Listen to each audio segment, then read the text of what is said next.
Hey guys, and welcome back to another David's Outdoors video. Today I just kind of have a quick video, kind of a fun one to watch, but I'm just regrading my contractor shop parking lot, and I just was gonna strap you guys up to the top of the cab of the windshield and just kind of let you see how it goes. So here we go.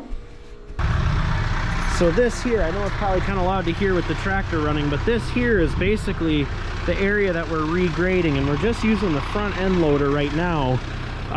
As you can see, it kind of, since we're so late in the year and the ground hasn't frozen yet, it was just filled with ruts, and I figured rather than pushing it off till spring, let's just get it done now. So we'll hop in the tractor and you guys can just watch it go.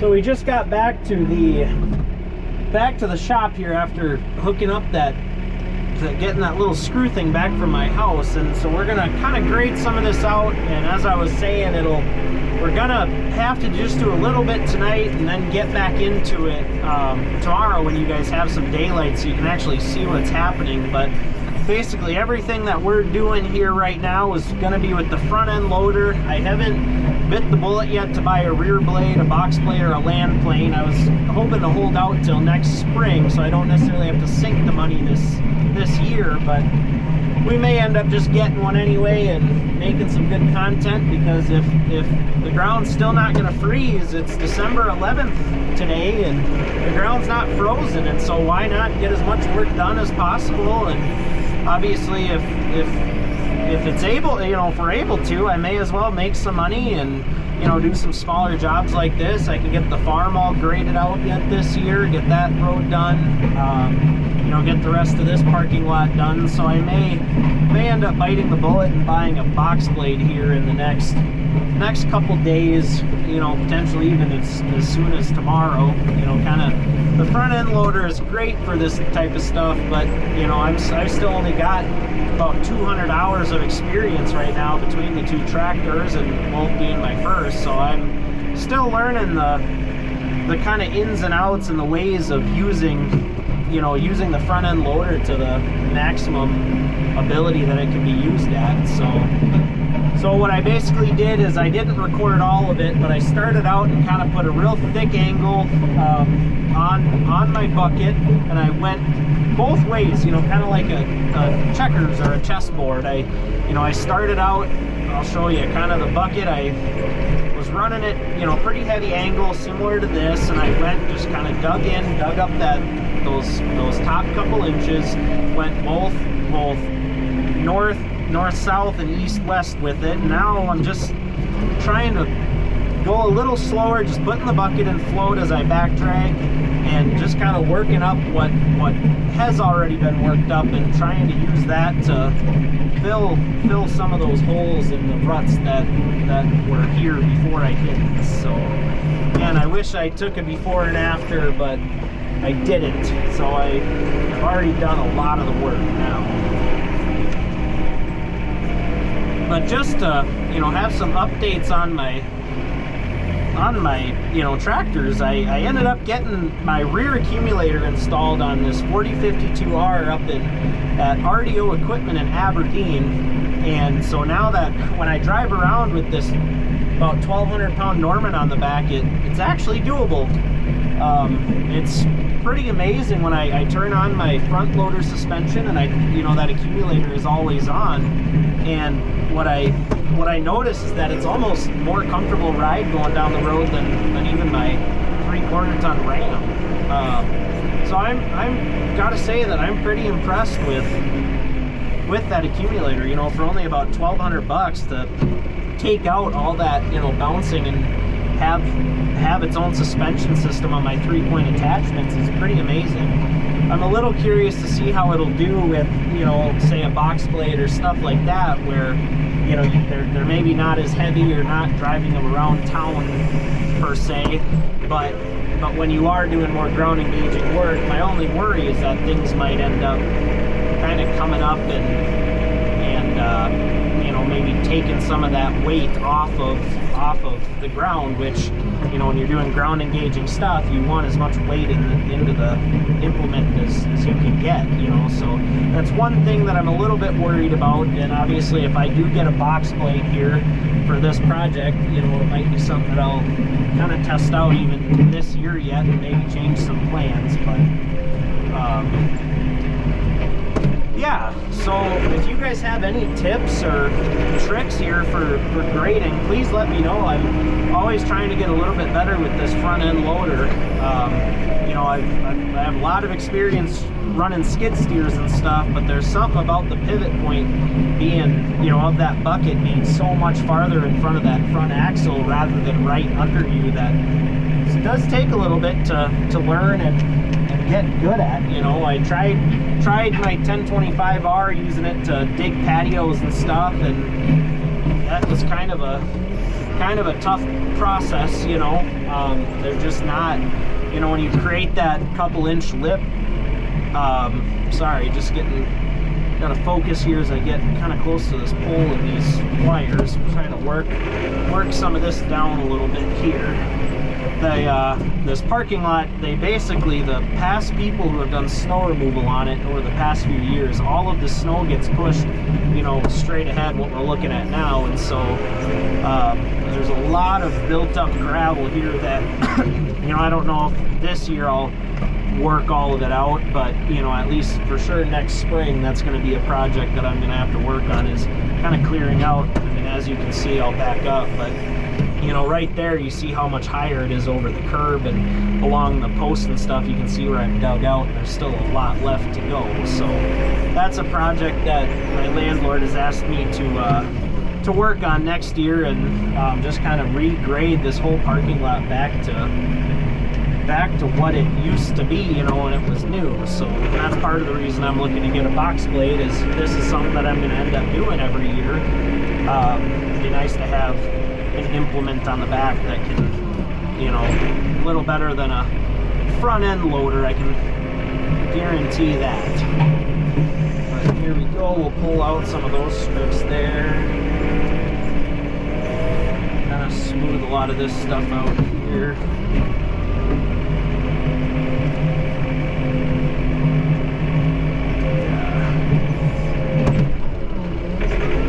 So I am curious though, and I want to know from some other people around, is it, you know, how has your winter started, your December? It's, you said here it's been, I mean, the ground's still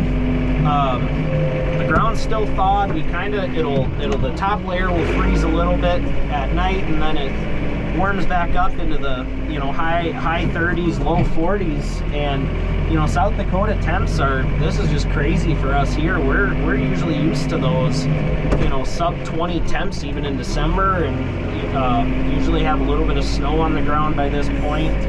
But this year is just bizarre, you know, as myself, I know some of you may do it as well, because that's why you watch my page, but as a prepay inverted blower snow removal guy, it's been kind of tough to get clients. I think a lot of people are holding out right now, just due to the fact that, you know, if we don't get snow, why would I spend the $500 to sign up for a service that you know, we may not even need? And so one of my bigger worries is that people will start calling in January or February after that first snow, wanting to sign up at a discount, and obviously I don't really want to give anybody a discount, you know, just because it hasn't snowed. So I'm just a little bit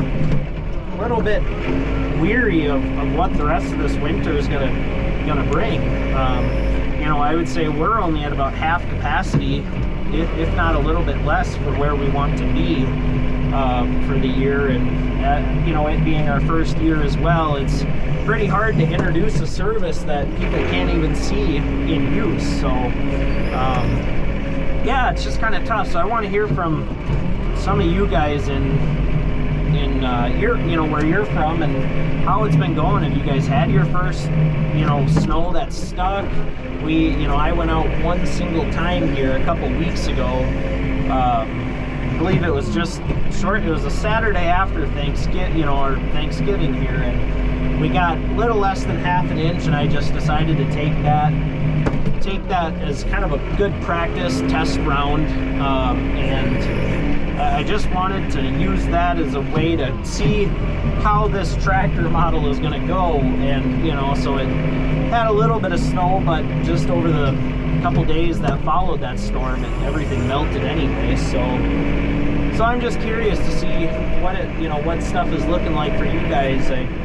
Obviously, I'm sure a lot of you guys dislike snow, but obviously if you're watching me and have a tractor, a lot of you guys, probably like myself, love snow, because it's, if you're like me, tractor work is very soothing. Like this right now does not feel like a job. I'm having fun doing it, and I don't really consider it's like therapy. And so I'm sure for a lot of you guys, that's snow blowing and stuff is very similar.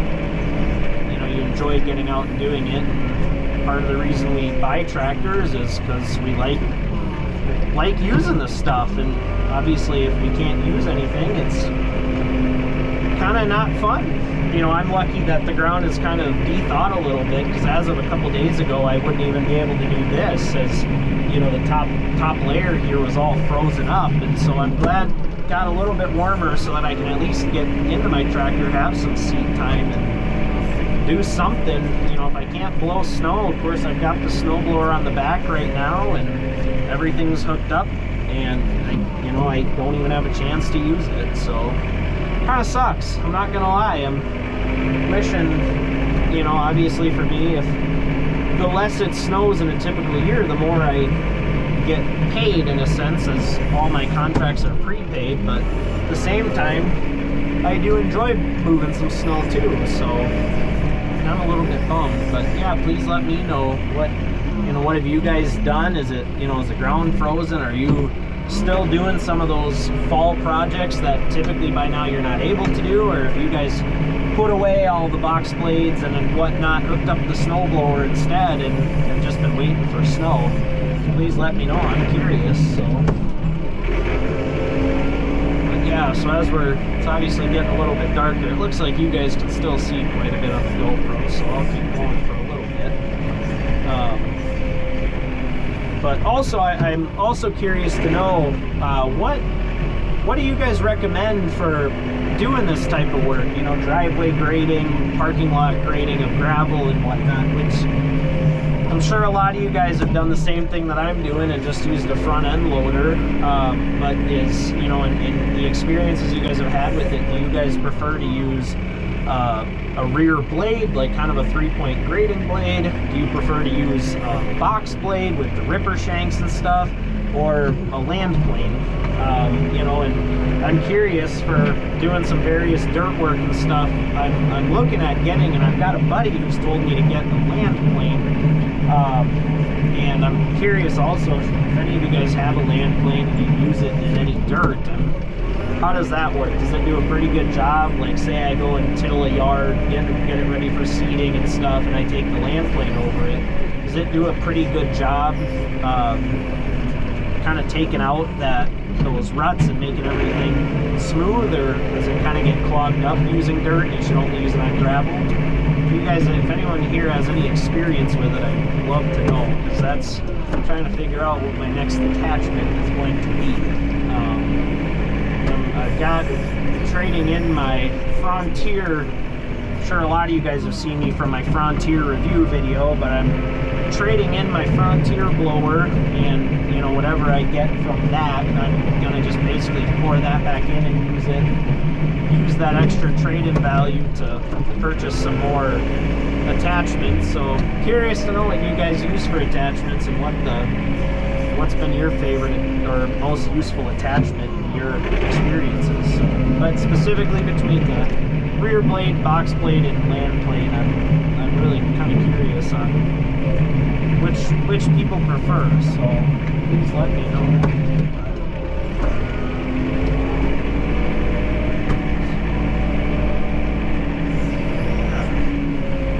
Obviously, the other thing that I'm hoping to be able to do a review on, and there's not a whole lot on YouTube, which is why I'd like to get some snow first. Is I want to review my HLA 2500 snow pusher that I bought this year. It's all, you know, loader mounted. I wonder if you can see it. It's over there, sitting there. I took it off to go and use my bucket, but I'd love to review that. It's an 84-inch HLA 2500. It's got a rubber cutting edge on the bottom, rubber cutting edge on the bottom, as well as a replaceable steel. I opted for the replaceable steel edge back drag.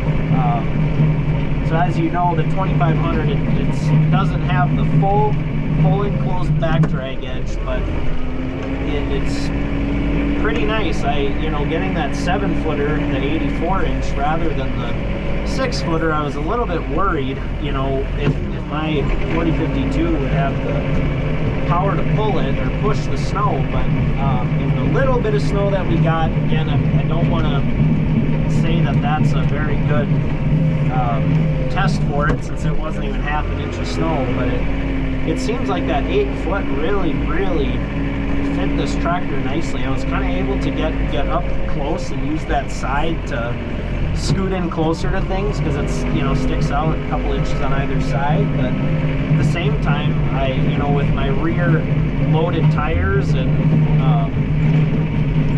the ballast of the 1,200-pound snowblower on the back, I was pretty impressed with how Big Johnny, my 4052R handled it. I didn't seem to have any big issues or complications with it at all.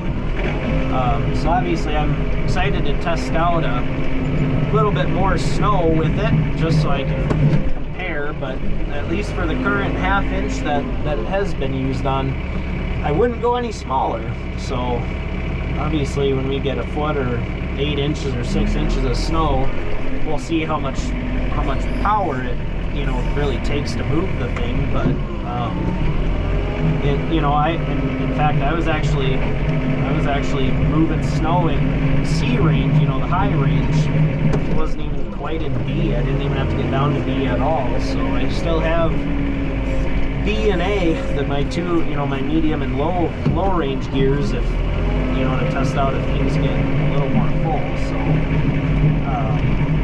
yeah, I believe that snow pusher with everything, with the back drag and the cutting edge, I believe it weighs close to 1,200 pounds the way it sits now. So between my 1,200 pound blower on the back and 1,200 pound snow pusher, I've got about 800 pounds or 700 pounds of ballast in both my rear tires. So I'm pretty impressed with how this 4052R is it's got a lot of power. It was pretty amazing. I was a little bit worried when as it being, obviously I have my 1025, which is a great tractor, but in terms of heavier lifting, heavy duty type of work, when I first got my 4052, I was a little bit disappointed and actually kind of upset, because I thought that it lacked a lot of power. Well, what I realized is by the time you get rear ballast in the tires, so you fill your tires with, I think they used bio ballast, which is I think it's beet juice. So by the time I put beet juice in the tires and had those filled up and put an implement on the back, I really understand now what people mean when they say you can never have too much ballast. That it changed my whole perspective on these tractors, and this thing has just never let me down since then. Even though it's got, I believe, I think the heaviest pallet that I ever lifted with this was close to 3,000 pounds off the ground. So I wasn't able to do that before I had ballast on it, but I feel like now all the capabilities of this tractor have truly come out with doing the things that they tell you to do. So anybody who doesn't have ballast in their tires, or if you're a little tippy, I tell you what, you should not be, because ever since all that has been added, this thing is just as powerful as a tank. So I am pretty impressed with how it's come out. So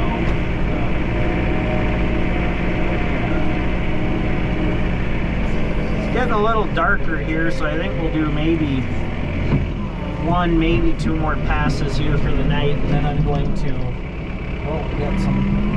then I'm gonna gonna just cut it off for tonight, and we'll pick back up tomorrow when there's a little bit of daylight so we can see what we're doing.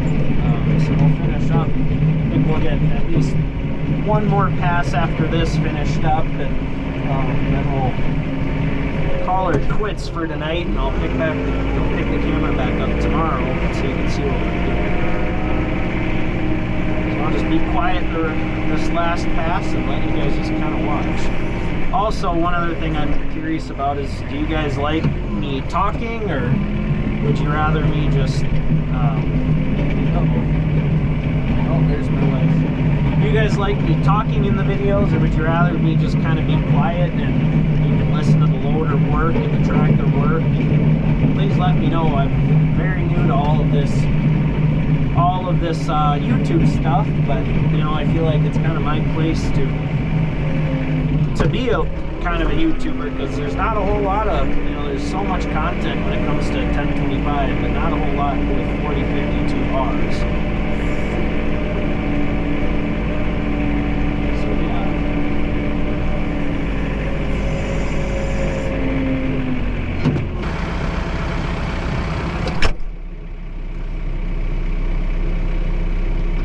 So yeah, we'll open the garage here, and I'm just gonna drive the tractor in, and we'll call it a night.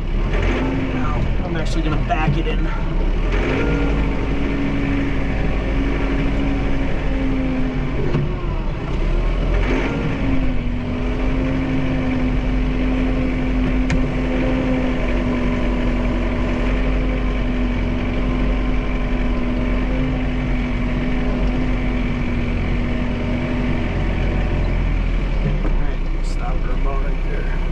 Bucket down, drop the 3-point down,